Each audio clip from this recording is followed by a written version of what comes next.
আসসালামু আলাইকুম। আমি নীলা আপনাদের সবাইকে ওয়েলকাম করছি নতুন আরেকটা ব্লগে। আর আজকের ব্লগটা হচ্ছে রোহান, ইহান, অদ্রি এবং রায়হান ওদের মামা, ওরা সবাই পিকনিক করবে। তো পিকনিকটা হচ্ছে ওরা ডিম টোস্ট বানাবে তো বাইরে। তো তার জন্য 3টা ইট বিছিয়ে নিয়েছে, চুলার জাল ধরিয়ে নিল। এখন অদ্রি একটা ডিম ভেঙে নিচ্ছে। তো ডিমটা ভাঙতে যে ওকে অনেকক্ষণ কসরত করতে হলো। তো তারপরেও ডিমটা ভাঙলো। এখন রোহান এটার ভিতরে দিয়ে দিবে, মানে 3জনে মিলে করবে। একজন চুলায় জাল দিবে, একজন ডিম ভাঙবে, আর একজন ডিমটা ফেটে দিবে। তো এখন রোহান যেটা করছে, একটু লবণ দিয়ে দিচ্ছে। লবণের মুখটা অদ্রি খুলতে পারলো না, চিনির মুখটা। তো রোহান এখন চিনি দিয়ে দিবে 2 চামচ মতো একটা ডিমের ভিতরে, আর একটু লবণ দিয়ে দিবে। দিয়ে ডিমটা ভালো করে ফেটে নিয়ে ওরা 3জনে মিলে ডিম টোস্ট বানিয়ে এখন ডিমটা খাবে, এই ডিমের টোস্ট খাবে।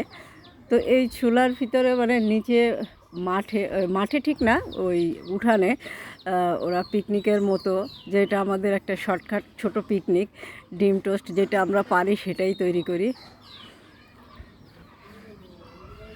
তো ডিমটা ভালো করে ফেটে নিল। এখন হচ্ছে রোহান আবার এই যে পাউরুটিটা ছিঁড়ছে, আর রায়হান জাল দিচ্ছে চুলার। ও ভালো চুলার জাল দিতে পারে।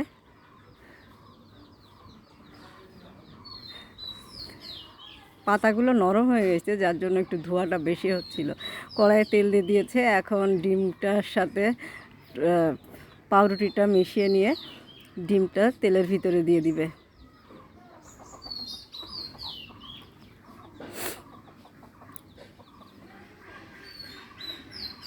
তো 3 পণ্ডিত রান্না করছে। ওরা খুব এনজয় করে। ওরা 2 ভাই বোন, রোহান এবং অদ্রি, আর ওই রায়হান মামা আমাদের এক ফুফাতো ভাই হয়।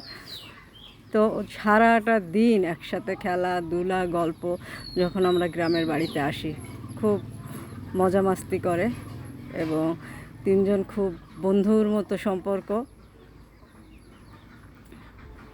তো এই যে আমার মেয়ে ডিমটা একটু, এই পাউরুটিটা একটু সরিয়ে সরিয়ে দিচ্ছে। এখন ওদের চুলার জাল নিভে যাওয়ার মতো অবস্থা, চুলার জাল জ্বলতেই চাচ্ছে না।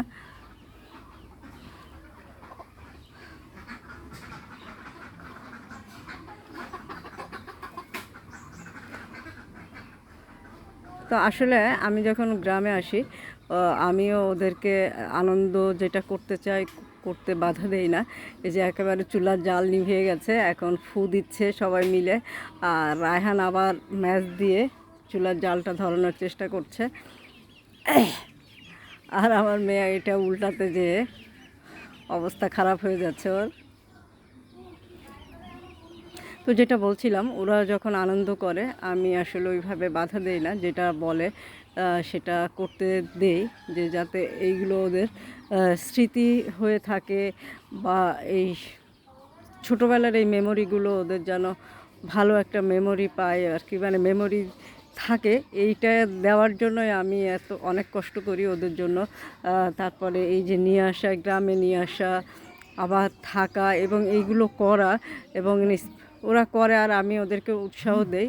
মানে অন্যভাবে কিছু বলি না, যে না করো না, এরকম বাধা দেওয়া কিছু বলি না। আমি আরও যতটুকু পারি হেল্প করার চেষ্টা করি। তো এটাই ওদের আনন্দ। ওরা খুব আনন্দ পায়, খুবই, যেই কয়দিন থাকে খুবই মজা পায়। আর ওদের এগুলো দেখে আমারও ভালো লাগে, কেননা এরকম অনেক কিছু ছোটোবেলায় আমরা করেছি যেগুলো আমাদের সুন্দর একটা মেমোরি, আমরা এখন মেমোরিতে আছে এবং আমরা তাদেরকে গল্প করতে পারি। এটা হচ্ছে আমাদের উঠানের সামনে, ওর একটু ফাঁকা জায়গা আছে, সেই জায়গাটায় ওরা রান্নাবান্নাটা করছিল। পিচ্চি বাচ্চা অনেক থাকে বাড়ির আশেপাশে, মানে আমাদের পিচ্চি বাচ্চারা ওদের সব পিচ্চি বাচ্চার সাথেই ভালো ব্যবহার করে, তো এই জন্য সবাই আসে। এখন ওদের ডিম টোস্ট বানানো শেষ। 3জনে মিলে খুব কষ্ট করলো। সন্ধ্যার নাস্তা ওরা নিজেরাই বানিয়ে খেলো।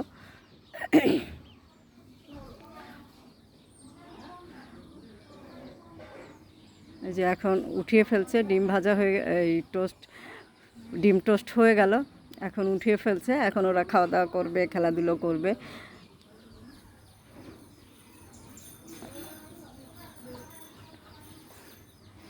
তো ভিডিওটা মোটামুটি শেষের দিকে, সাধারণ ব্লগ এটা, কোনো রান্না ওইভাবে স্পেশালি কিছু না, তারপরেও বাচ্চাদেরকে একটা সুন্দর সময় কাটানোর সুযোগ করে দেওয়া, এটা আসলে সবার মেন্টালিটিতে কিন্তু আসেও না। তো চেষ্টা করা উচিত সব বাচ্চাদেরকে মানে তারা যেটা করতে চায় ছোটোবেলায়, বা যেটা মানে তারা আনন্দের জন্য সবার সাথে মিলেমিশে আনন্দ করার জন্য যেটা করতে চায়, আমার মনে হয় সেটা করতে দেওয়াটাই ভালো। এই যে এখন সবাই মিলে খাচ্ছে। তো আপনারা ভালো থাকেন। আর আমাকেও এক পিস দিয়েছিল, হ্যাঁ, আমি এই যে ভিডিও টিডিও করে দিলাম বলে আমাকেও এক পিস দিয়েছিল। টেস্ট ভালো হয়েছে, একটু পুড়ে পুড়ে গিয়েছে, হ্যাঁ, উলটপালট করতে পারছিল না। তো ভিডিওটা এই পর্যন্ত। আপনারা সবাই ভালো থাকেন, সুস্থ থাকেন, আমার পেজের সাথে থাকেন। আল্লাহ হাফেজ।